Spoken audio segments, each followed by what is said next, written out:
Hello everyone, welcome back to the channel Shiksha with Diksha.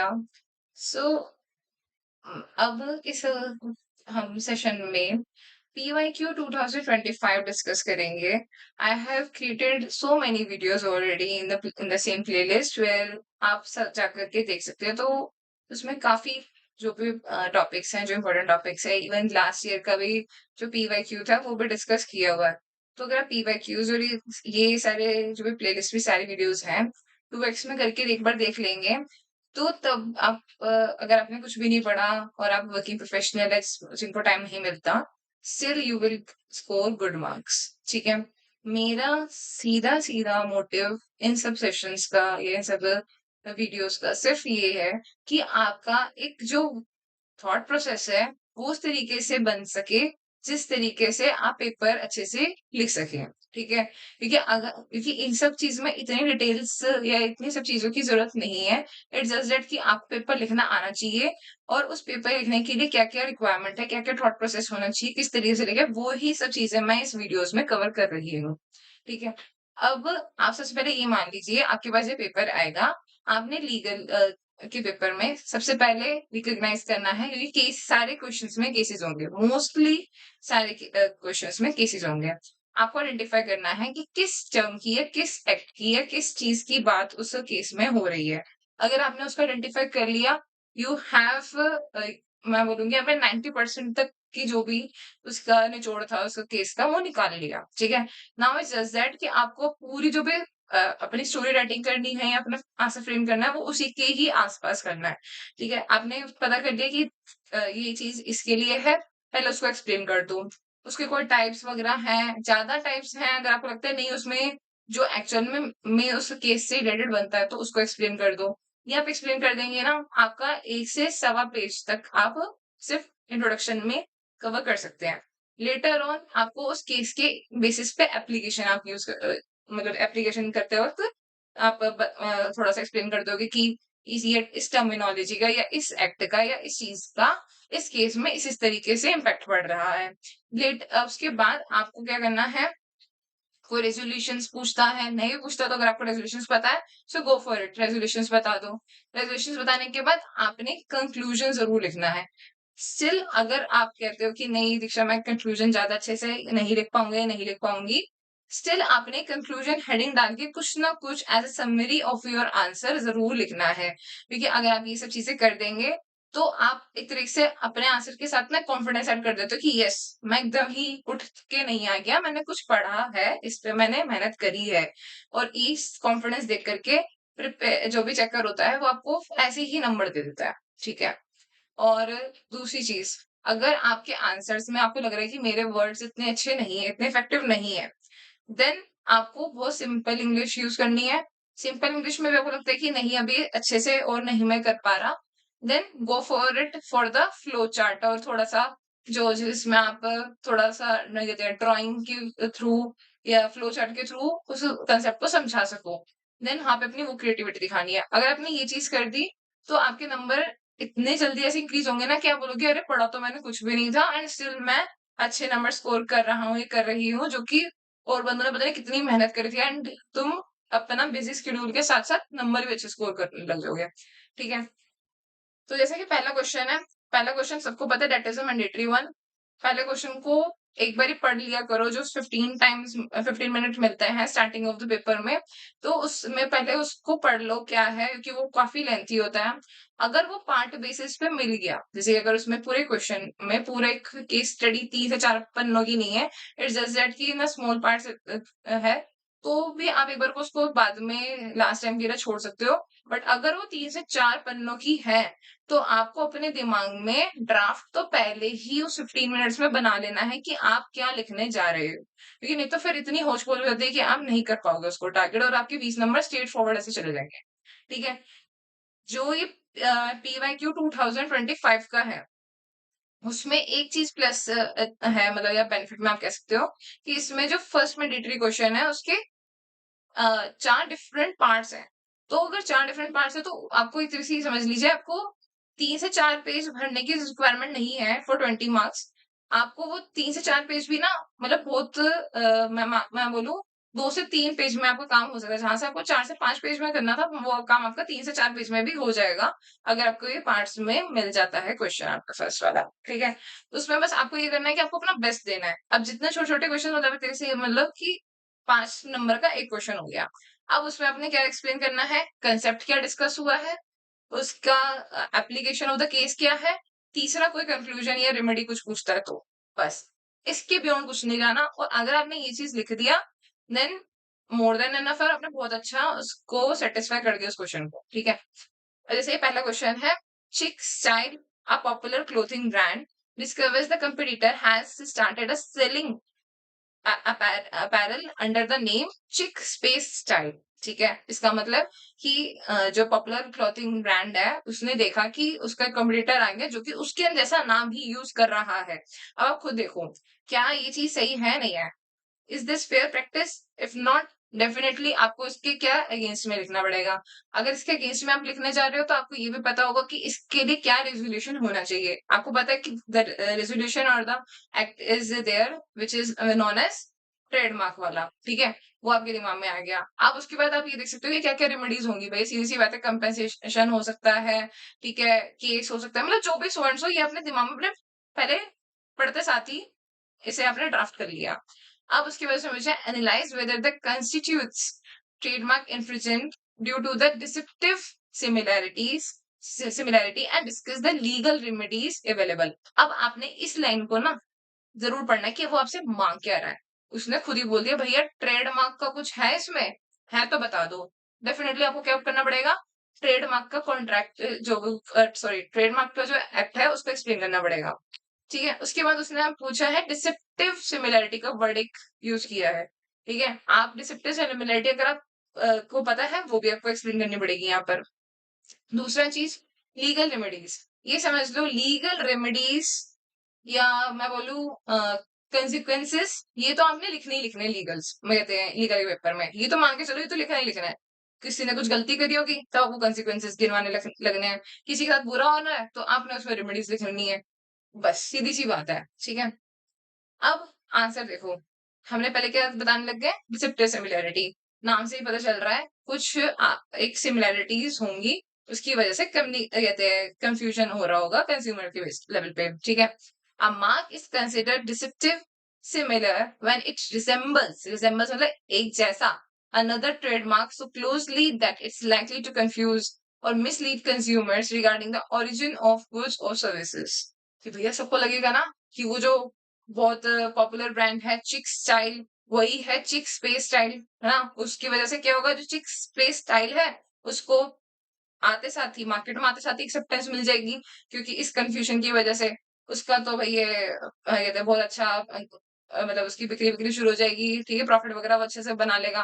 But वहीं पर जो चिक स्टाइल है, उसके उसके प्रोडक्ट्स को जो है वो कहीं ना कहीं ओवरशेडो कर देगा। या अगर कोई चिक स्टाइल गंदी क्वालिटी का भी प्रोडक्ट सर्व कर रहा है, तो उसके ब्रांड के मतलब जो ब्रांड वैल्यू जो चिक स्टाइल ने बनाई है, वो भी एक तरीके से खराब हो जाएगी। तो ये सब चीजें आपको दिमाग में रखनी है, ठीक है? उसने बोला courts generally consider this as visual similarity, मतलब किस किस तरीके से सिमिलरिटीज हो सकती है। विजुअल सिमिलरिटी, देखने में सिमिलर हो सकते हैं। फोनेटिक सिमिलरिटी मतलब कि उनके जो नाम है, जिस तरीके से उसको बोला जाता है, वो सिमिलर तरीके से बोला जाता है। जैसे कि अगर आपको पता हो, इसका एग्जांपल मैं आपको रियल लाइफ में दूं तो, जैसे burger king and burger Singh, ठीक है? ये एक तरीके से राइमिंग वर्ड्स है, किंग एंड सिंह, ठीक है? तो उस वजह से सिंह बाद में आया है बर्गर किंग के।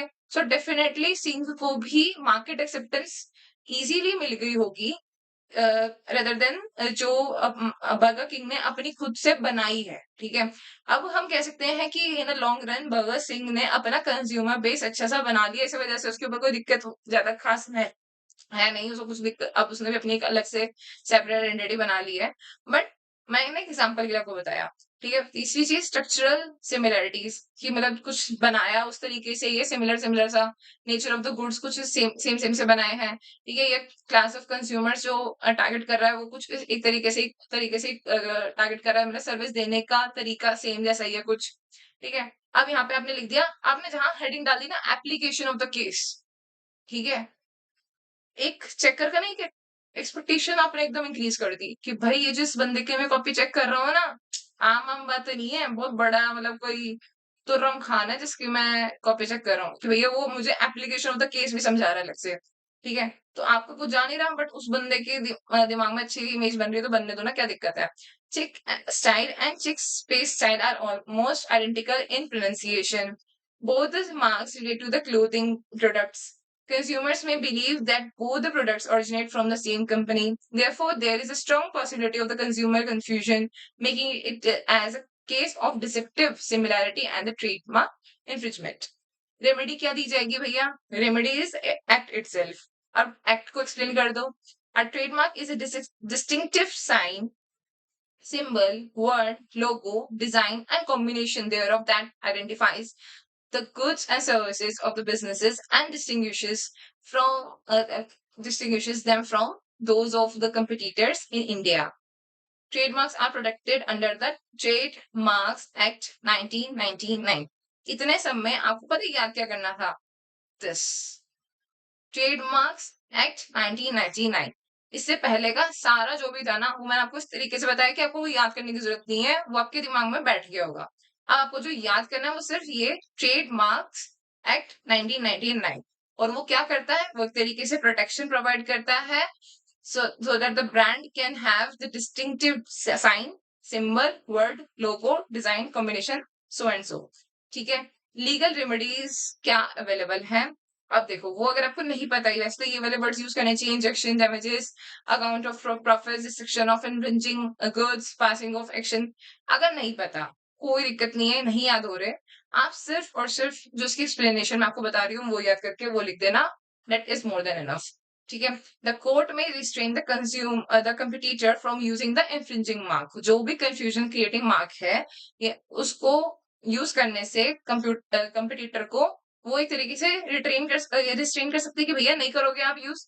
ठीक है, दूसरा, डैमेजेस जो भी हुए हैं, जो भी नुकसान हो रहा है ब्रांड के, जो भी पॉपुलर ब्रांड है उसको, जो ओरिजिनल ब्रांड है उसको, तो उसके जो भी पैसे बनते हैं, जो उसका नुकसान बनता है, उसको कंपेंसेट करेगा। ठीक है, accounts of the profits, accounts of profit तो ये जितना भी उसने कमाया है, so and so, because of original brand की वजह से, तो उसको कहते हैं जो भी उसकी मतलब कमाई है, वो तो उसकी खुद की कमाई नहीं है ना, वो तो किसी और के नाम पे चल रही थी ना, तो वो उसको वापसी देनी पड़ेगी। Destruction of the infringing goods, जो उनसे भी ऐसे गुड्स हैं जिसकी वजह से ये कंफ्यूजन हो रहा है, उसको उसको डिस्ट्रॉय करना पड़ेगा। पासिंग ऑफ द एक्शन, अगर उसको लगता है कि भैया मेरी जो रजिस्ट्रेशन है, ये सब चीजों की वजह से मेरी गुडविल खराब हो रही है, तो उसको भैया गुडविल के अगेंस्ट वो लड़ाई भी कर सकता है।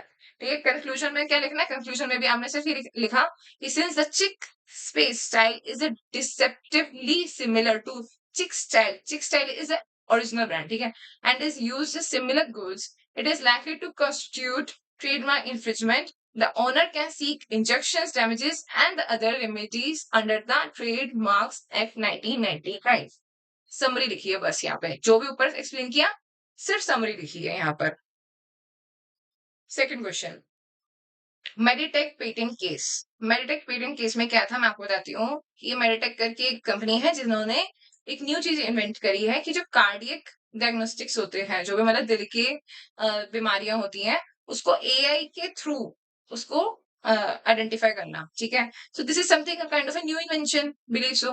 ठीक है, तो यहाँ पे उसने बोला है कि medical device and seeks the patent protection, वो चाहता है कि मेरे को पेटेंट प्रोटेक्शन मिल जाए। ठीक है, discuss the criteria of the patentability and explain the legal protection available if the competitor copies the invention।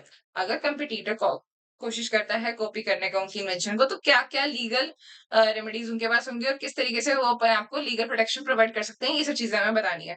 It was quite easy I believe. ठीक है, अब इसमें क्या लिखना है? A patent is exclusive legal right granted to an inventor for a new invention is governed by it is governed by the Patents Act 1970 and provides protection against unauthorized use of invention। पता ही है patent act किस लिए होगा, question ने अपने आप ही वैसे समझा दिया था कि एक तरीके से उनको प्रोटेक्शन प्रोवाइड करने के लिए, उसी का यूज करके हमने डिफाइन बना ली that it provides against the unauthorised use of the invention. जो भी हमने इन्वेंशन बनाई है उसका अनऑथराइज्ड यूज ना हो, कहते हैं लोग उसको कॉपी ना कर सके, इसलिए ये एक्ट बनाया गया है। अब आपको अगेन इसमें क्या याद करना है? Patents act 1970, it's just that. दो क्वेश्चन में आपको मैंने दो काम याद करने को बोले, एक मैंने ट्रेडमार्क 1999 याद करने को बोला, एक सेकंड इज पेटेंट्स एक्ट 1970। ठीक है, क्राइटेरिया फॉर द पेटेंटेबिलिटी क्या हो सकती है? नॉवेलिटी। नॉवेलिटी क्या होती है कि भैया एक न्यू चीज होनी चाहिए। पेटेंट हर किसी को थोड़ा ना बांटते फिरेंगे, लो जी ये आपका पेटेंट, ये आपका पेटेंट, नहीं। आप कुछ यूनिक करके दिखाओ, कुछ ऐसी चीज करके दिखाओ जिसमें आप फर्स्ट मूवर बन के दिखाओ, ठीक है, तो आपको मिलेगी, आप पेटेंट उसमें रख सकते हो कि जिसमें आप बोलो कि yes this is something which I have innovated, ठीक है। तो the invention must be new and should be has been disclosed, not have been disclosed anywhere in the world before filing। उससे पहले कभी भी वो डिस्कवर नहीं होना चाहिए, डिस्क्लोज नहीं होना चाहिए। Second thing is incentive step. The invention must involve technical advancement and should not be obvious to a person skilled with the relevant field। मतलब ऐसा नहीं होना चाहिए कि ऑब्वियस ही चीज थी ये तो हो ही जाता, ये वाली चीज नहीं। समथिंग शुड बी डिफरेंट, ठीक है, वाली चीज, ठीक है। So this is inventive step, ठीक है। ये मतलब वही वही वाली एक तरीके से फर्स्ट और सेकंड पॉइंट आपका सेम जैसा हो गया। Third thing is industrial applicability. The invention must be capable of being manufacture and use in industry. मतलब उसका यूज भी होना चाहिए, ऐसे नहीं कि कोई बोल देता है, कोई ऐसे इन्वेंशन करके दिखा दे कि भाई मैं तो अपनी जीभ से जो है वो ये अपने माथे तक टच कर लेता हूँ, या कुछ ऐसा कुछ भी मतलब करे। जब तक उसकी यूटिलिटी नहीं है, जब तक उसकी यूज नहीं है, तो कोई उसको कॉपी करने की कोशिश करेगा नहीं, और जब तक उसको कॉपी करने की कोई कोशिश करेगा नहीं, तो इस एक्ट की रिक्वायरमेंट ही नहीं रहेगी। तो उसकी यूटिलिटी होनी चाहिए, उसका यूज होना चाहिए। समझ रहे हो मतलब बात को? ऐसे ये टेढ़े मेढ़े मेंशन नहीं चाहिए, ठीक है। फोर्थ थिंग इज ये patentable subject matter। The invention must not be fall under the non-patentable categories specified under the Patents Act। ऐसी कोई कैटेगरी नहीं होनी चाहिए जिसके ऊपर पेटेंट लग ही नहीं सकता, ठीक है। मतलब उसमें होना चाहिए मतलब कि पेटेंट इसमें लग सके। The legal protection available once the patent is granted, the inventor receives exclusive rights। अब ये जो राइट है, ये जो शक्तियां हैं, इसके बाद उसको मिलेगा क्या क्या है ये भी पता होना चाहिए। तो वो भी एक्सप्लेन कर दो कि भाई वो अपना प्रोडक्ट बना सकता है, वो उसको यूज कर सकता है, वो उसको बेच सकता है, वो लाइसेंस बना सकता है, एंड वो इम्पोर्ट द पेटेंट प्रोडक्ट, वो ये पेटेंट प्रोडक्ट जो है उसको इम्पोर्ट भी कर सकता है। भैया उसकी मर्जी, उसका राज, ठीक है। Protection against the infringement. अब इंफ्रिंजमेंट मतलब कॉपी होने से क्या क्या प्रोटेक्शन, क्या क्या मिल सकती है मतलब उसके लिए। तो हम यहाँ पे वो कर रहे हैं, वही आ गई बात। इंजेक्शन, इंजेक्शन मतलब कि भैया नहीं कर सकते आप काम, ये वही चीज जो है कॉपी नहीं कर सकते, उसके लिए एक तरह से रोक लगा दी जाएगी। डैमेजेस वही पहले वाले के तरीके से आ गया कि जो भी आपको नुकसान जो भी एक्चुअल जो इन्वेंटर है उसको नुकसान होगा तो वो भरपाई दो। अगर आपने कोई कमाई करी है उसके बिना पूछे और उसकी मतलब उसकी वजह से, तो वो आपको वापसी देनी पड़ेगी, ठीक है। Scissor of the infringing products. तो जो भी आपने उसकी कॉपी करने की कोशिश करी है, जो भी प्रोडक्ट्स बनाए हैं, उसको आपको डिस्ट्रॉय करने पड़ेंगे। सेम चीज थी, ठीक है। यहाँ पे आपने अगेन फिर से लिख दी conclusion. The patent protects encourages the innovation by granting the exclusive rights to the inventors. एक तरह से encourage करते हैं ना कि हाँ भाई तू अपना इन्वेंशन कर, मैं बैठा है तेरे लिए। तो ये एक तरीके से जो पेटेंट एक्ट वाला जो एक्ट है, वो एक तरीके से एक एश्योरेंस दिलाता है कि भैया आपके लिए प्रोटेक्शन है। Meditech can prevent competitors from exploiting its invention through the legal remedies available under the patent 19 patent act 1970, ठीक है। इसमें आप फर्दर मोर क्या एक्सप्लेन कर सकते हैं कि मेडिटेक क्यों कर सकता है, कि मेडिटेक ने एक एआई पावर्ड बेसिस पे कार्डियक डायग्नोस्टिक्स चीज बनाई है। कार्डियक डायग्नोस्टिक्स की एक्चुअल में डिमांड है, लोग अब देखना चाहते हैं कि मतलब उनको बहुत मेहनत लगती है जो मैनुअली वो चेक करते हैं। आप एआई के बेसिस पे आप ये सब चीजें ऐड कर सकते हो according to the case to case, कि भैया एआई के थ्रू होगा so we can more reliable on it because उसमें कोई भी मैनुअल या ह्यूमन एरर्स के चांसेस कम हो सकते हैं, ठीक है। तो इस वजह से ये अच्छी इन्वेंशन है and everybody will be trying to copy it. So ये चीज जो है वो पेटेंटेबल है, तो इसके लिए हम पेटेंट लगा सकते हैं और पेटेंट एक्ट में ये अपने आप को प्रोटेक्शन ले सकता है। ठीक समझ आ गई बात? अब आ जाते हैं क्वेश्चन नंबर थर्ड में। कंज्यूमर प्रोटेक्शन केस में यहाँ पे हमारा क्वेश्चन है थर्ड पार्ट में कि आप Mr. A purchased a premium smartphone from Tech Gadgets Limited for 75,000 का उसने फोन लिया, ठीक है, मतलब आईफोन शायद लिया होगा। विद इन 15 डेज, 15 दिन के अंदर अंदर ही the phone developed screen discoloration, मतलब कि जो उसकी स्क्रीन है उसमें कोई कलर्स कलर्स खराब हो गए होंगे। एंड बैटरी भी जो है उसमें भी ड्रेनेज इश्यूज आ गए, मतलब चार्ज नहीं हो पा रही होगी बेचारे की। The company service centre took 3 weeks to repair. अब उन्होंने क्या किया, 3 हफ्ते लगा दिए उसको रिपेयर करने के लिए, जबकि उनकी सर्विसेज के टाइम पे तो उनको क्या बोला था कि भैया आपको 48 आवर्स, मतलब 2 दिन के अंदर ही आपको ठीक करके फोन मिल जाएगा। बट उन्होंने कहा क्या, कितने दिन लगा दिए, 3 हफ्ते लगा दिए जी। एंड रिटर्न द फोन अनरिपेयर्ड, और उसके बाद ये बदतमीजी देखो कि रिपेयर करके नहीं दिया, अनरिपेयर्ड दे दिया। चलो जी। Claiming the end by seeing the, या क्लेम करते हुए कि फिजिकल डैमेज जो है ना वो वारंटी में ही आता। अरे भाई काय का फिजिकल डैमेज, टूटा फूटा थोड़ी ना है, वो तो डिस्कलरेशन हुई है, ये सब चीजें एक तरीके से बिल्कुल ही इन्होंने फ्रॉड करने की कोशिश करी। अब आपको समझ आएगा this is the unfair practices. क्या क्या हो सकते हैं उस सब चीजों को सोचो कि अगर आगे आपके साथ होते तो आप क्या क्या करते हैं, है ना। मतलब थोड़ा सा लीगल तरीके से सोचना है कि which rights of the consumer were violated and what relief can Mr. A seek from the District Consumer Commission। अब एक तरीके से उस मतलब कि क्वेश्चन देने वाला ना हेल्प आपकी बहुत करता है, आप एक देखो जरा। उसने आपको वहीं पे लिख दिया कंज्यूमर कमीशन। आपको अगर याद भी ना आ रहा हो ना तब भी आपको याद आ जाएगा कि this is something related to the consumer protection act 2019। तो आप उसको वही एक्सप्लेन कर दो भाई, the consumer protection act aims to protect the consumer from the defective goods, deficient services and unfair trade practices. बस लड्डू था ये, फ्री का मिल गया। अब क्या क्या राइट्स उसने वायलेट करे हैं वो आपको एक्सप्लेन करने हैं। और अगर आपने वो जगह पर बता दिया कि कहाँ कहाँ पे कौन कौन सा राइट वायलेट हुआ है, तो और आपके बल्ले बल्ले कि भैया चेकर सोचेगा भाई इससे बढ़िया तो महान पुरुष हुआ ही नहीं है, मतलब ऐसी वाली फीलिंग आ जाएंगे। ठीक है कि consumer have right to protection against the hazardous goods, ये आपका राइट टू सेफ्टी कहता है। बट आपने एप्लीकेशन भी करके दिखा दी साथ में, as the mobile was damage, mobile damage था, ठीक है। तो एक तरीके से वो क्या हो गया, राइट टू सेफ्टी आ गया, या हम बोल सकते हैं कि भैया उसकी जो भी रिक्वायरमेंट थी वो उससे फुलफिल नहीं हो रही थी।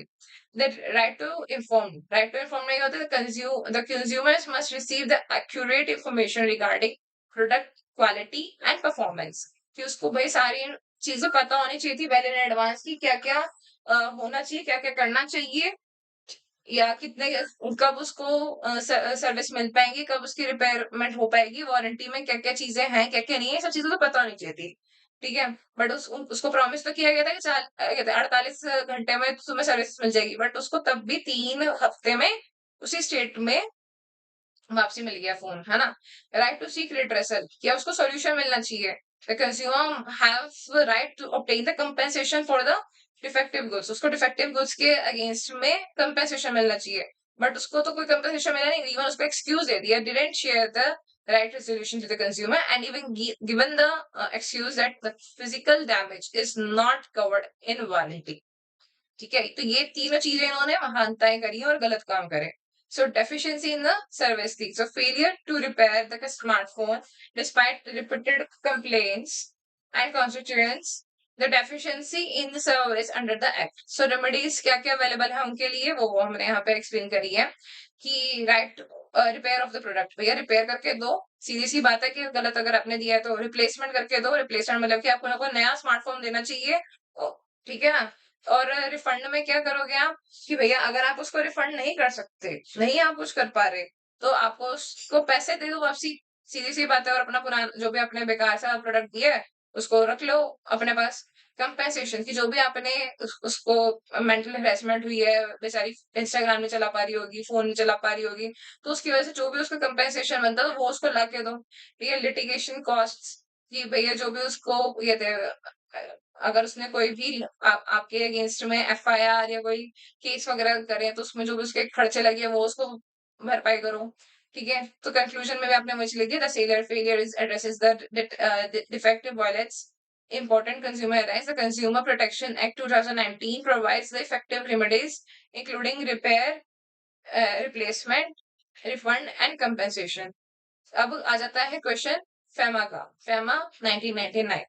अब इसमें आपको क्वेश्चन देखो किस तरीके से दिया हुआ है कि इंडियन मैन्युफैक्चरिंग फर्म है ग्लोबल एक्सपोर्ट्स लिमिटेड, वो क्या क्या काम करती है कि वो क्रॉस बॉर्डर ट्रेड करती है, मतलब बाहर की जो भी दुनिया है उससे भी ट्रेड करती है। Requires the clarity on the forex regulations, उसको ये फॉरेक्स रेगुलेशंस चाहिए कि क्या क्या उसको रूल्स रेगुलेशन से ध्यान रख सके कि पेमेंट्स किस तरीके से रिसीव करनी है, क्या करेंसी होनी चाहिए, ये सब चीजें, या किस तरीके से उसे अगर सब्सिडरीज खोलनी है तो किस क्या क्या उसको चीजें चाहिए, अगर उसको डिविडेंड्स बांटने हैं अपने ओवरसीज इन्वेस्टर्स को तो क्या करे, अगर उसे करेंसी फ्लक्चुएशन की वजह से हेज करना है तो वो कर सकती है नहीं कर सकती, ये सब चीजें कैसे होगी। तो उसी में उन्होंने बोला कि explain how FEMA 1999 governs foreign exchange transactions differently from its predecessor फेरा, FERA। ठीक है, अब फेमा जो है वो एक तरीके से न्यू है, न्यू वर्जन है फेरा का। ठीक है, फेमा में मैनेजमेंट एक वर्ड यहाँ पे यूज हुआ है विच इज गेट रिप्लेस्ड। ठीक है, so sorry, actually regulation word in FERA is get replaced by M management in FEMA 1999। ठीक है, तो क्या था मतलब रेगुलेशन वाले में था एक तरीके से रिस्ट्रिक्शंस वाली चीज थी, काफी मैनेजमेंट वाले में था कि हम रिस्ट्रिक्शंस नहीं करेंगे, हम सिर्फ मैनेज करेंगे, हम सिर्फ अपने आप को बचाने की कोशिश करेंगे, but it's not nothing like कि हम फॉरेन एक्सचेंज करें ही नहीं या हम बाहर से कुछ भी ट्रेड करें ही नहीं, क्योंकि अगर हम बाहर से नहीं करेंगे तो एक तरीके से हम अपना ही नुकसान कर रहे हैं।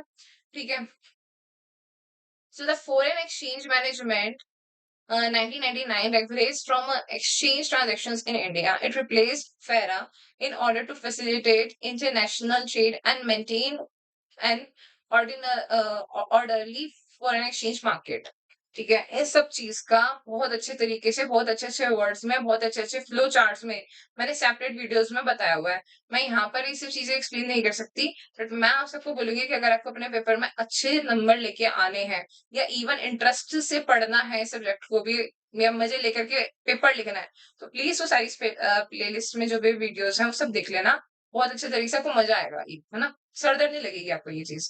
Objectives of the FEMA is promote the external trade, कि भी external trade कर सके, facilitate the foreign investment, कि हम investments भी कर सके, maintain the foreign exchange stability, कि हमारे भैया ऐसा ना हो कि हम गरीब हो जाए बेचारे, and simplify the foreign exchange regulations, और हमारे जो भी rules and regulations है उनको simplify कर दिया जाए, मतलब ज्यादा लड़ाई झगड़े वाले रूल्स ना हो वो, ठीक है, ये रिस्ट्रिक्शंस वाले ना हो।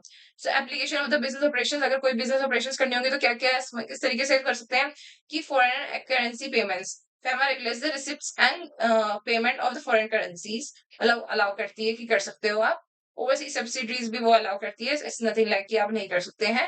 डिविडेंड रिमिटेंस भी आपको अलाउ होती है फेमा में। हेजिंग भी आप अलाउड है।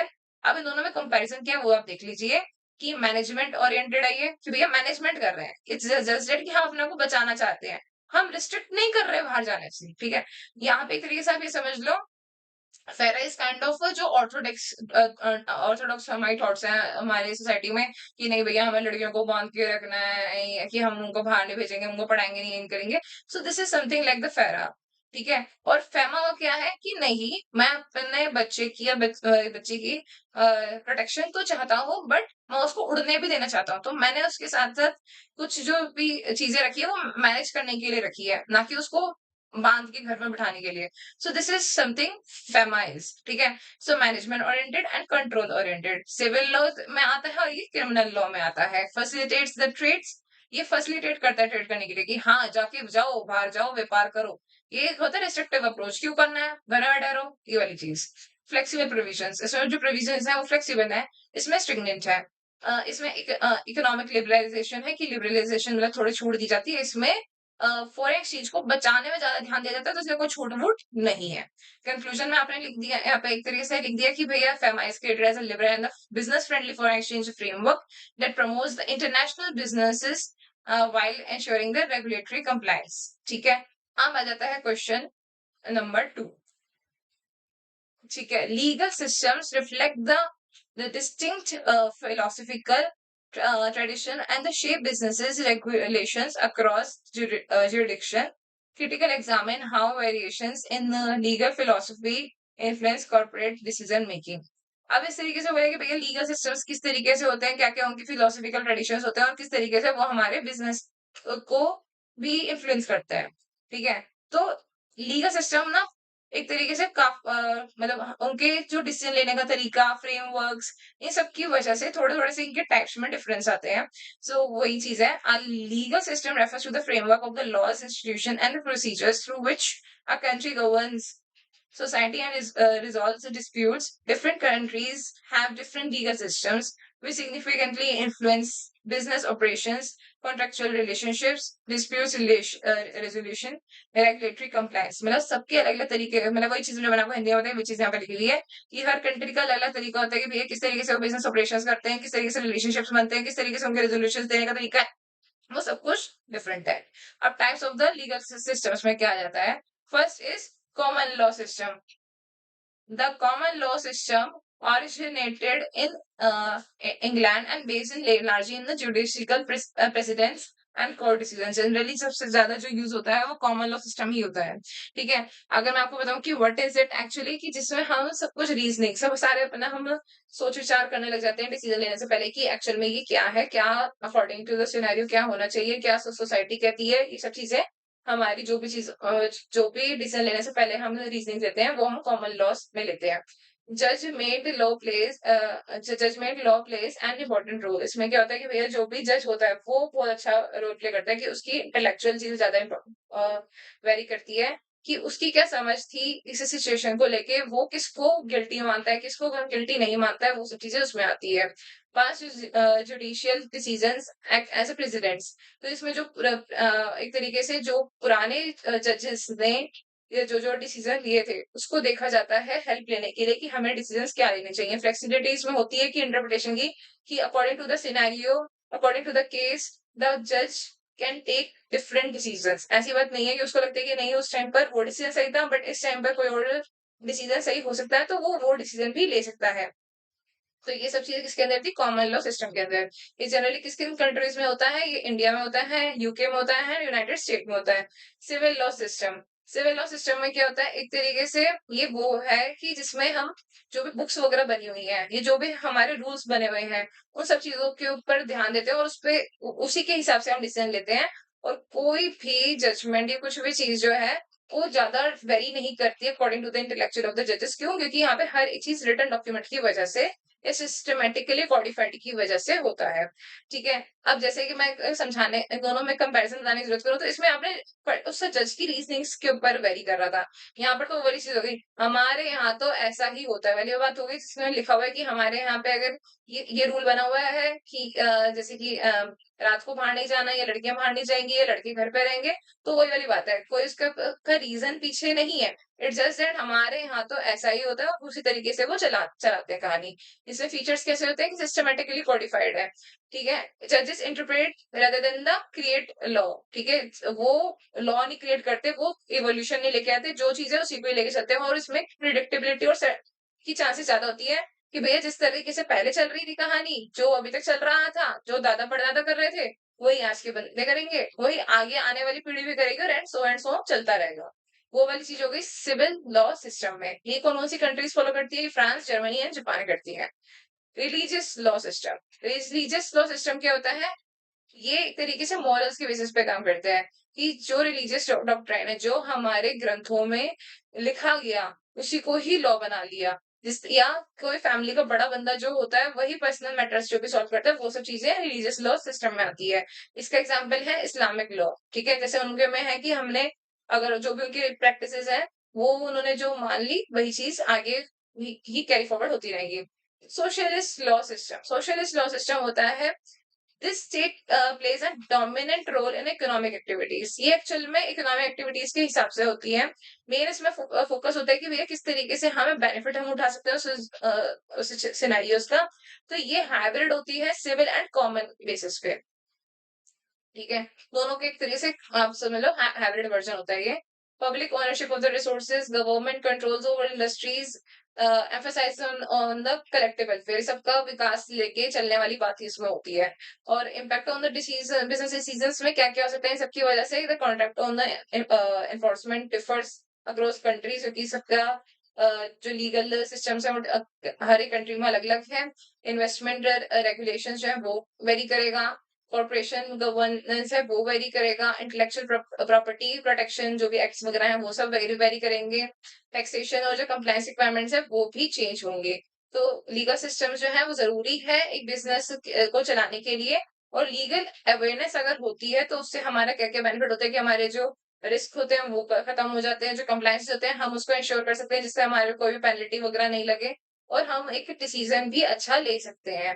अब आ जाता है question number third. Explain essential characteristics of negotiable instruments under the negotiable act. अब ये वाला क्वेश्चन तो बहुत बहुत बहुत इजी है। इसमें आपको कुछ नहीं है, इसमें आपको सिर्फ और सिर्फ ये बताना है कि नेगोशिएबल इंस्ट्रूमेंट्स क्या होते हैं और क्या उसकी रिक्वायरमेंट होती है। तो ये तो मुझे लगता है कि आपने सेमेस्टर फर्स्ट में भी, सेकेंड में भी, थर्ड में भी कहीं ना कहीं से पढ़ा ही है। तो वो आप यहाँ पे लिख सकते हो कि the negotiable instrument act 1881 governs the instrument and facilitate commercial transactions and transfer of the money. एक तरीके से ये हम इंस्ट्रूमेंट कह सकते हैं जो कि हमें हेल्प करता है कि हम एक कमर्शियल ट्रांजेक्शन कर सके, पैसे का आदान प्रदान कर सकते हैं हम इसके थ्रू। ठीक है। इसकी क्या क्या कैरेक्टरिस्टिक्स होते हैं? फ्रीली ट्रांसफरेबल होता है, ऐसा नहीं है कि भैया इसे ट्रांसफर नहीं कर सकते, इसे हम ट्रांसफर कर सकते हैं। रिटर्न डॉक्यूमेंट होता है। इवन आपको अगर कोई पूछे तो आप ये भी कह सकते हो कि जो हमारे पास करेंसी होती है वो भी एक तरीके से kind of a type of this negotiable instrument है, क्योंकि उसमें भी लिखा होता है कि ये the sum of this money is bearer to the bearer, ऐसे करके लिखी लाइन लिखी होती है। तो वो भी काइंड ऑफ एग्जांपल है नेगोशिएबल इंस्ट्रूमेंट के। तो फ्रीली ट्रांसफरेबल है, रिटर्न डॉक्यूमेंट है, कंटेन्स द अनकंडीशनल ऑर्डर और द प्रॉमिस टू पे। इसमें एक तरीके से अनकंडीशनल ऑर्डर होता है। ऐसा नहीं होता कि भैया आप कुछ नाच के दिखाओगे या आप कुछ करके दिखाओगे तो आपको पैसे मिलेंगे। अगर कोई नेगोशिएबल इंस्ट्रूमेंट किसी के पास है, so that person can say कि मुझे इतने पैसे लेने हैं और किससे लेने हैं, वो चीज बाइंड करती है उस चीज को। ठीक है। Payment of the certain sum of money sign by the maker और द ड्रॉअर, जो भी ड्रॉअर है या मेकर है वो उसको साइन करके देता है। Types of the negotiable instrument में क्या आता है? पहला आता है प्रॉमिसरी नोट। प्रॉमिसरी नोट एक इंस्ट्रूमेंट होता है जिसमें लिखा होता है कि मतलब एक तरीके से प्रॉमिस की तरीके से लिखा होता है, writing containing the unconditional undertaking signed by the maker to pay certain sum of money and to a certain person on the order of that person। कि यहाँ पे मैं ये चीज इसको दे दूंगा। तो उसमें दो पार्टीज होती हैं, मेकर और पे। जिस जो बनाता है वो एक तरीके से प्रॉमिस करता है कि this sum of money to this person I will pay on that day. मतलब ये तीन चीजें उसमें लिखी होती है और ये वो पे को निकाल के दे देता है जिसको मिलने वाले होते हैं पैसे। ठीक है। तीसरी तीसरी चीज आ जाती है bills of exchange. Bills of exchange होता है a written instrument containing unconditional order. उसमें अनकंडीशनल एक तरीके से अंडरटेकिंग था, मतलब प्रॉमिस दे रहा था वो।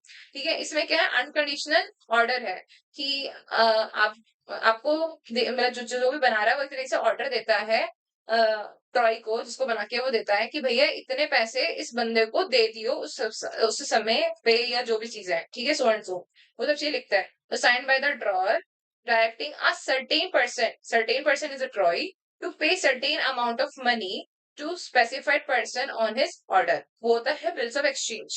ठीक है। इसमें तीन पार्टीज होती हैं, ड्रॉर, ड्रॉई एंड पे। चेक चेक क्या होता है? चेक भी एक तरीके से हम बोल सकते हैं बिल्स ऑफ एक्सचेंज ही होता है। इट्स जस्ट दैट कि इसमें पे जो ड्रॉई होता है वो बैंक होता है। So a cheque is written instructions given by an account holder to a bank directing the bank to pay specific amount to particular person, की ये स्पेसिफिक अमाउंट है इस आपको पर्टिकुलर पर्सन को देना है। ठीक है। ड्रॉर, ड्रॉई, बैंक एंड पे, इसमें भी तीन चीजें होती हैं। बट उसमें क्या हो गया कि ड्रॉई बैंक हो गया, ऊपर वाले में ड्रॉई था सिर्फ। ठीक है। क्योंकि इसमें आप किसको ऑर्डर दोगे? बैंक को ही तो दोगे ना कि ये पैसे उसके अकाउंट में दे दे। ठीक है। अब इसमें नेचर क्या क्या है कि this is the promise to pay, this is order to pay and this is order to bank to pay. ठीक है। पार्टीज इसमें दो होती है, इसमें तीन होती है, इसमें भी तीन होती है। ड्रॉन ऑन एनी पर्सन, ये किसी भी पर्सन को हो सकता है, ये किसी भी पर्सन को दिया जा सकता है, बट इसमें बैंक को ही दिया जाता है कि भैया बैंक तू इतने पैसे निकाल के इसको दे दे। ठीक है। पेबल में इसमें क्या होता है? On the demand of the future date, मतलब डिमांड पे किया जाता है। This is also demand on the future date but it is always on demand. ठीक है। मतलब ये क्या है? उसमें मतलब डिमांड में हो सकता है, मतलब कि जब वो मांगने आए तब दे सकता है, कि फ्यूचर डेट दे सकता है। इसमें डिमांड में, फ्यूचर डेट में, बट इसमें हमेशा डिमांड पे ही होता है। ठीक है। एक्सेप्टेंस इसमें क्या होती है? इसमें कोई रिक्वायरमेंट की जरूरत नहीं है, इसमें भी इसमें रिक्वायरमेंट की जरूरत है, क्योंकि जब तक बड़े की एक्सेप्टेंस होगी नहीं तो हम कैसे मान सकते हैं भैया वो देगा भी नहीं देगा, वो मुकर गया तो। इसमें कोई देने की जरूरत नहीं है कि एक तरीके से बैंक को ऑर्डर देने वाली होती है और आप अपना ही पैसे एक तरीके से मूव कर रहे हो, तो इसमें भी नॉट रिक्वायर्ड होती है। इंपॉर्टेंस क्या होती है, ये एक तरीके से बिजनेस ट्रांजेक्शन के लिए जरूरी होता है। Reduces the risk associated with the cash transaction and provides the legal protection. इसमें लीगल प्रोटेक्शन होता है, अगर ये बना दिया गया है तो इसके लिए कोई लेकर के आपके ऊपर केस करता है कि भाई इसने मुझे प्रॉमिस किया था, इसने मुझे ये डॉक्यूमेंट दिया था और उसके बाद ये पैसे नहीं दिए, तो उसके ऊपर लीगल एक्शन लिए जा सकते हैं। या आप इसमें भी कंक्लूजन लिख देंगे कि ये सिक्योर चीज होती है, सिक्योर मोड ऑफ इंस्ट्रूमेंट होता है, तो वो उसमें लिख दोगे। क्वेश्चन नंबर 4 है the essence of the contract law lies not just defining the obligation but providing the effective remedies for their breach. अब आप देखोगे ये स्टेटमेंट ही अपने आप में कह रही है कि आपको आंसर किस तरीके से फ्रेम करना है।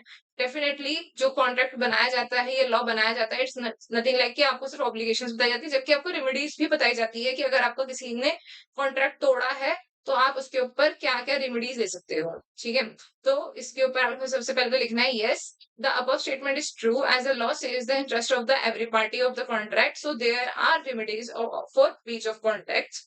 A contract creates legal enforceable obligations between the parties. When the party fails to perform its obligation, it results in a breach of contract. और उससे क्या होता है, breach of contract हो जाता है। breach of contract किस तरीके से होता है कि refuses to perform, अगर उसने बोल दिया कि भैया मैं ये काम अब करने वाला ही नहीं हूँ, जो भी मैंने सो एंड सो वादे किए थे वो काम मैं अब नहीं करने वाला हूँ, तो तब भी breach of contract हो जाएगा। fails to perform, वो चाहता नहीं है, वो मना नहीं कर रहा, बट वो कर नहीं पाया किसी भी रीजन से, तो वो हो गया fails to perform।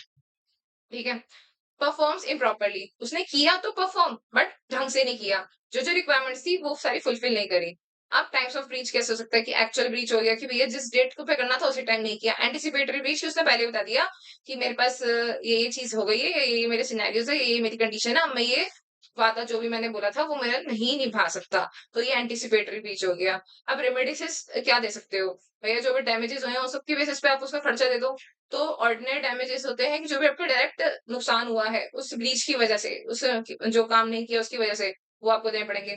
Special damages होते हैं कि जो नुकसान हुआ है वो तो ठीक है ही है, बट उसके उससे कोई मिलता जुलता या उससे रिलेटिवली और भी नुकसान आपका ज्यादा बड़ा हो गया है, तो उसमें उस केस में आपको स्पेशल डैमेजेस भी देने पड़ सकते हैं। ठीक है, कि जैसे कि आपने बोला कि मैं पार्टी कराऊंगा या मेरे ब्रांड की ओपनिंग में मैं ये जो भी खर्चा वर्चा है तो उसके लिए मैं खाना वाना बनवाऊंगा, और वो खाना वाना नहीं बनाया। ठीक है, तो बोलेगा लो भैया आपके हमने मेरे को जो भी इन एडवांस पैसे दिए थे वो आप ले लो, जो आप इन एडवांस पैसे थे वो ऑर्डिनरी डैमेजेस में आ गया।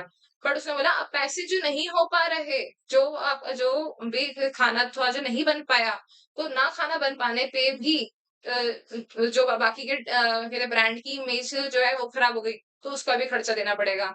नॉमिनल डैमेजेस में क्या ठीक है, तो ये नॉमिनल डैमेजेस में जो सब्सटेंशियल है, थोड़ा छोटा मोटा जो भी नुकसान है, avoided as a legal rights are not are violated not substantial loss occur, तो वर्ल्ड डैमेजेस भी हो सकते हैं। लिक्विडेटेड होते हैं प्री डिटरमाइंड कंपेंसेशन, इसमें पहले बता दिया जाता है भैया अगर तूने ये काम नहीं किया तो तेरे को इतना खर्चा मुझे देना पड़ेगा।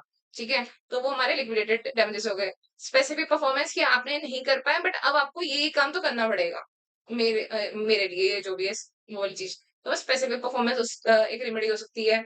इंजेक्शन में क्या हो सकता है कि कोर्ट आपको कह दे कि आपको ये करना ही पड़ेगा, कहते हैं ये वाली चीज, तो वो हमारा इंजेक्शन में आ सकता है कि जिसमें कोर्ट आपको कह रहा है। ठीक है, क्वांटम मेरिट में होता है रीजनल कंपेंसेशन आपको देना पड़ेगा कि जो भी जितना भी काम हुआ है सब चीज का। सो इम्पोर्टेंस इसमें क्या है कि इस तरीके से एक तरीके से फेयरनेस जो है वो चल पाती है और उसको इंश्योर करा जा सकता है। कंक्लूजन में भी आप इसको एक ऐसे लिख देंगे कि this contract is a safe guard of the all the parties of in the contract, तो वो चीज आ जाएगी। क्वेश्चन नंबर 5 कहता है what do you understand by the term independent director, briefly discuss the appointment and qualification to be an independent director and laid under the uh, companies act 2013। तो independent director क्या होता है उसको आपको explain करना है। Independent directors are non executive directors, वो उसके कुछ काम के लिए नहीं होते कि भैया कुछ एग्जीक्यूटिव डायरेक्टर्स नहीं है, बट दे आर मतलब ये क्या होते हैं, ये अनबायस्ड जजमेंट प्रोवाइड करते हैं कि क्या क्या जरूरत है हमारी कंपनी के लिए, क्या क्या चीजें गलत जा रही है, ये सब चीजों की क्या क्या सही करने की जरूरत है, सबका ध्यान रखते हैं। मीनिंग क्या है, an independent director is a director who does not have any material relationship with the company that may affect the independent decision making. तो इसकी कोई मटेरियल रिलेशनशिप नहीं है बट वो एक तरीके से अनवाइज्ड डिसीजन ले सकता है कि क्या चीज अच्छी है कंपनी की, क्या चीज बुरी है, ये सब चीजें वो कर सकता है। ठीक है, तो इसकी अपॉइंटमेंट क्यों जरूरी है? Must possesses the integrity and expertise, उसके पास इंटीग्रिटी और एक्सपर्टीज होनी चाहिए। ऐसे ही आप किसी को भी नहीं बना दोगे उठा के। ठीक है, must not have significant financial interest in the company, ऐसा ना हो कि उसको कुछ तो कुछ मिल रहा हो कंपनी से, कुछ ऐसा उसका फायदा वायदा हो रहा हो कि वो भी कहते हैं बायस्ड मतलब चीजें जो है इंटरप्रेट करना शुरू कर दे, और जो भी स्टेक होल्डर्स है कंपनी के उनको गलत गलत चीजें बताने लग जाए, ये जो चीजें झूठी हैं वो भी बताने लग जाए, ऐसा ना हो। ठीक है, अपॉइंटमेंट रिक्वायर्स है शेयर होल्डर्स अप्रूवल, और ये शेयर होल्डर्स के अप्रूवल के साथ ही होगा कि शेयर होल्डर्स की एक तरीके से फायदे के लिए इंडिपेंडेंट डायरेक्टर बनाया जाता है कि शेयर होल्डर्स को ट्रांसपेरेंसी कौन बताएगा कि कंपनी अच्छी है नहीं है, यहाँ पे ऑडिट टाइम से होती है नहीं होती है, तो उसके लिए ये बनाया जाता है मेनली। तो उसका रोल क्या होता है? कॉर्पोरेट गवर्नेंस की भैया सब कुछ ये ढंग से चल सके, protection of the stake holders की भैया स्टेक होल्डर्स के जो भी इंटरेस्ट है उसका प्रोटेक्शन हो सके, मॉनिटरिंग मैनेजमेंट मैनेजमेट ढंग से चलना चाहिए, रिस्क मैनेजमेंट पता होना चाहिए कि ऐसा ना हो भैया कंपनी डूबने वाली है और हमें पता नहीं, और ट्रांसपेरेंसी एंड अकाउंटेबिलिटी में होनी चाहिए कि सब कुछ चीजें साफ साफ साफ सच सच सच टाइम से पता चल जाए कि भैया क्या चल रहा है कंपनी में। इंपॉर्टेंस क्या है इसकी? इंप्रूव द इन्वेस्टर कॉन्फिडेंस, क्योंकि जिसने अपना इंडिपेंडेंट डायरेक्टर बना रखा है और उसकी रिपोर्ट जो भी आएंगी उसके बेसिस पे स्टेक होल्डर्स को और जो भी इन्वेस्टर्स है उनको कॉन्फिडेंस बढ़ जाता है कि हाँ भाई रेगुलर ऑडिट्स हो रही है, हाँ भाई ये कंपनी अच्छी है, ये वाली चीज। ठीक है, prevents the misuse of the corporate power, enhances the credibility of the companies. Very easy. ठीक है, question number 6, critical evaluate the role of the effectiveness of insurance regulatory development or authority of India, IRDAI, protecting the policyholder interest while ensuring the financial stability of insurance companies। तो बस वही बताना है इसमें कि क्या क्या क्या जरूरी होती है, क्या क्या रेगुलेटरी पावर्स हैं, क्या क्या मैकेनिज्म्स हैं, ये सब चीजें इसमें बतानी है। तो आईआरडीए क्या होता है पहले तो वो बता देंगे। IRDAI is a statutory body responsible for the regulating and developing the insurance industry in India। भैया कि इंश्योरेंस इंडस्ट्री सही से अपना काम करे, कुछ भी तकलीफ ना हो, सारे स्टेक होल्डर्स का, सारे पॉलिसी होल्डर्स का इंटरेस्ट सही से बना रहे, और ठीक है, ये सब चीज के लिए ये काम करती है। इनको ऑब्जेक्टिव्स में भी आपके लिए देंगे, protect the policy holders, ensure financial stability, promote insurance penetration, encourage fair competition, competition जो है फेयर होना चाहिए। अब फंक्शंस ऑफ द आरडीआई क्या है कि भैया इंश्योरेंस जो कंपनीज हैं उनको लाइसेंस देना, ठीक है, कंज्यूमर प्रोटेक्शन करना कि कुछ भी ऐसा ना हो कि पॉलिसी होल्डर्स के साथ कुछ गलत काम किया जा सके, सोलवेंसी मॉनिटरिंग कि भैया जो इंश्योरर है उनके पास इतने पैसे होने चाहिए कि वो हेल्प कर सके पॉलिसी होल्डर्स को, ऐसे नहीं कि भैया वो बोल दे भैया मैं तो कंगला और तुम्हारे पैसे भी मर गए, वो वाली चीज नहीं होनी चाहिए। प्रोडक्ट रेगुलेशन कि भैया प्रोडक्ट क्या क्या सर्व किया जा रहे हैं, क्या क्या सर्विसेज उनको प्रॉमिस की जा रही है, क्या वो चीज हो भी पाएंगी नहीं हो पाएंगी, प्रैक्टिकल पॉसिबल है या सिर्फ ऐसी कस्में वादे फालतू के दिए जा रहे हैं। तो ये सब चीजों का ध्यान रखते हैं। मार्केट डेवलपमेंट का भी ध्यान रखते हैं कि क्या क्या चीजें नई नई हम सर्विसेज दे सकते हैं, क्या क्या अच्छी चीजें आपस में सारी इंश्योरेंस कंपनीज कर रही हैं, ये सब चीज का ध्यान रखते हैं। क्रिटिकल इवैल्यूएशन इसमें क्या क्या होना चाहिए, पॉजिटिव कंट्रीब्यूशन होता है कि भैया ट्रांसपेरेंसी बनाती है, ठीक है, enhance the consumer protection, strengthen the financial discipline, increase insurance awareness. Challenges क्या क्या है कि miss selling of the insurance products, digital fraud risks, low insurance penetration in rural areas, emerging the cyber and climate related risk। तो ये तो बहुत easy है, तो आप खुद भी बना सकते हैं इसमें कि भैया एडिशन में क्या क्या चीजें आप डाल सकते हो। अब आ जाता है कंक्लूजन। अगेन आप कंक्लूजन में लिख दोगे कि आईआरडीआई जो बहुत जरूरी है क्योंकि वो एक तरीके से कंज्यूमर फ्रेंडली इंश्योरेंस सेक्टर बनाना चाहती है, तो उसके बेसिस के लिए वो पूरा काम करती है और सपोर्ट करती है। क्वेश्चन नंबर 7, अब buyer purchase a refrigerator from a dealer which stopped working after 3 days। 3 दिन में ही उसने रेफ्रिजरेटर लिया और वो चलना बंद हो गया। The dealer refuse and refund to और रिप्लेस इट, उसने बोल दिया कि ना तो मैं इसको रिफंड करूंगा ना ही मैं इसको रिप्लेस करूंगा। ठीक है, और कहते हैं ये सब चीजें एट टाइम ऑफ परचेज जो था वो सब चेक करके जब भी दिया गया था तब भी गलत चीज निकली। Discuss whether this is the case of the false fall under implied condition, क्या ये इम्प्लाइड कंडीशन है under under the act sales of goods act 1930, और क्या क्या राइट्स और रेमेडीज हैं वो सब चीजें उसमें लिखनी है। तो आप यहाँ पे पहले लिखेंगे yes this is analyse under the sales of goods act 1930 and the breach of an implied condition, ये इम्प्लाइड कंडीशन है। और उसमें आप क्या चीज लिखेंगे इम्प्लाइड कंडीशन में? An implied condition is a condition that the law automatically assumes the part of a contract of sales even if the it's not expressively written। अगर ये लिख के भी नहीं दिया जाता कि ये चीजें मैं आपको दूंगा, ठीक है, तब भी कुछ-कुछ कंडीशंस ऐसी होती हैं जिसके ऊपर आप केस कर सकते हो, जिसके ऊपर एक तरीके से वो कॉन्ट्रैक्ट बन जाता है। उसे कहते हैं इम्प्लॉयड कंडीशन। ठीक है? भई सीधी-सी बात है, रेफ्रिजरेटर दिया ही क्यों जाता है, बेचा क्यों जाता है? कि भैया वो कूलिंग कर सके और हमारा खाना वगैरह जो भी चीज़ें हैं, वो सब बचा सके। अगर वो उसको नहीं बचा पा रहा, कूलिंग नहीं कर पा रहा, तो भैया वो तो पर्पस ही फेल कर रहा है ना।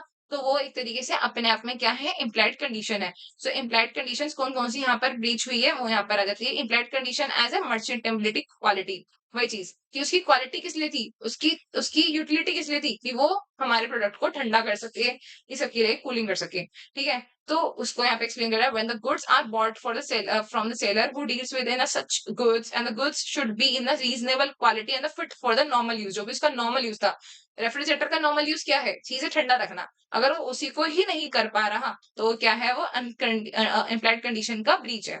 ठीक है? Refrigerator is expected to the cool properly, preserve food and reasonable period पे फंक्शन करना चाहिए। बट वो तो बंद ही हो गया भैया, ठीक है? तो इस वजह से वो चीज खराब है, तो ये इम्प्लाइड कंडीशन में आ जाता है। दूसरा इम्प्लाइड कंडीशन कौन सा यहाँ पर रीच हुआ है? Fitness for the purpose. If the buyer purchases goods from the particular purpose and relies on the seller skill and the judgement, the goods must be suitable for that purpose. अगर वो कहीं किसी अच्छे seller से लेके आ रहा है, तो उसका पर्पस तो सॉल्व होना चाहिए ना। ऐसे ही वो किसी और से, किसी भी बंदे से थोड़ा ना रेफ्रिजरेटर उठा के लेके आया है। एक ब्रांड जगह से, एक अच्छी जगह से लेकर के आया है, तो उसका पर्पस जो है कूलिंग करने का वो होना चाहिए। तो इसमें एप्लीकेशन में क्या, the refrigerator was purchased to preserve the foods and beverages. Since it stopped working almost immediately, the refrigerator was not fit for the purpose which it was purchased. Hence, the implied condition is also breach. ठीक है? Type of the employed conditions कौन सी होती है, ये मैंने extra लिखा है कि अगर आपको पता रहे क्या क्या होती है। So the condition as a title, मतलब जो आपको सेलर है उसकी टाइटल अच्छी होनी चाहिए, ठीक है? उसमें कोई स्टिग्मा नहीं होना चाहिए। ऐसा ना हो कि भैया वो कोई सी भी साथ में गाड़ी खड़ी है और वो बोलते हैं हाँ ये खरीदना चाहते हो, भले ही वो गाड़ी किसी की भी हो, और वो बोल रहे हैं हाँ ये खरीदना चाहते हो और वो बेच दे, भैया वो तेरी है नहीं, वो तू बेच कैसे सकता है?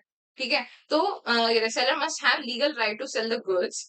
कंडीशन एज अ डिस्क्रिप्शन, जो भी वो कंडीशन दे रहा है, मतलब जो भी वो डिस्क्रिप्शन बता रहा है कि ये चीज ऐसी है, इसका ये फीचर है, ये है, फलाना है, ढिमकाना है, जो भी उसने डिस्क्राइब किया सो एंड सो, उसी कंडीशन में उसको बेचना चाहिए।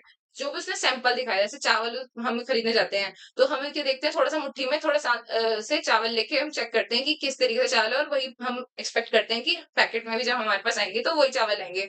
बट वो दिखाए कुछ और, दे कुछ और, तो वो भी दिक्कत हो जाएगी। तो ये क्या है, condition as it to sample, इस तरीके से दिखाया गया है बल्क गुड्स को का सैंपल, उस तरीके से वो पूरा बल्क या पूरी क्वांटिटी होनी चाहिए।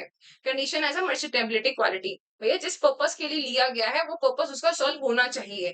ठीक, condition as a fitness for the purpose, कि जो भी नॉर्मल यूज है वो सब चीजें फुलफिल होनी चाहिए, ठीक है, सुटेबल होना चाहिए उसके लिए। कंज्यूमर राइट्स वायलेटेड, तो कहते हैं अगर वायलेटेड होते हैं तो किस तरीके से अंडर सेक्शन 2019 क्या क्या राइट्स हैं, ठीक है, मतलब कंज्यूमर के। तो rights to safety, right to safety होनी चाहिए कि भैया उसको जो भी प्रोडक्ट्स हैं वो सही मिलने चाहिए। राइट टू द इन्फॉर्मेशन, उसको पता होना चाहिए क्या क्या इन्फॉर्मेशन रहने वाली है, क्या क्या क्वालिटी, क्या क्या परफॉर्मेंस रहने वाली है उस प्रोडक्ट की। Right to seek the redressal, अगर कोई भी प्रॉब्लम आती है कुछ प्रोडक्ट्स में तो उसको सोल्यूशन मिलना चाहिए।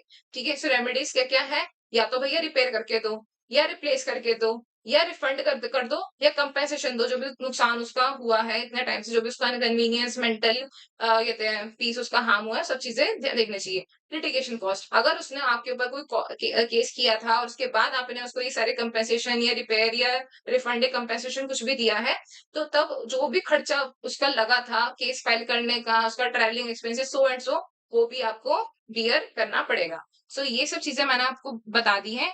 अब अगर आप को ये सब वीडियो अच्छी लगती है और आप चाहते हो, तो मैं एक वीडियो और बना सकती हूँ जिसमें मैं निमोनिक्स की या कुछ ऐसा क्विक मतलब रिवीजन टाइप एक वीडियो बनाऊंगी। बट वो भी तब अगर आप कमेंट करोगे कि yes you need this really, तो मैं आपको वो रात तक बनाकर दे दूंगी। So thanks for watching, keep learning, keep supporting.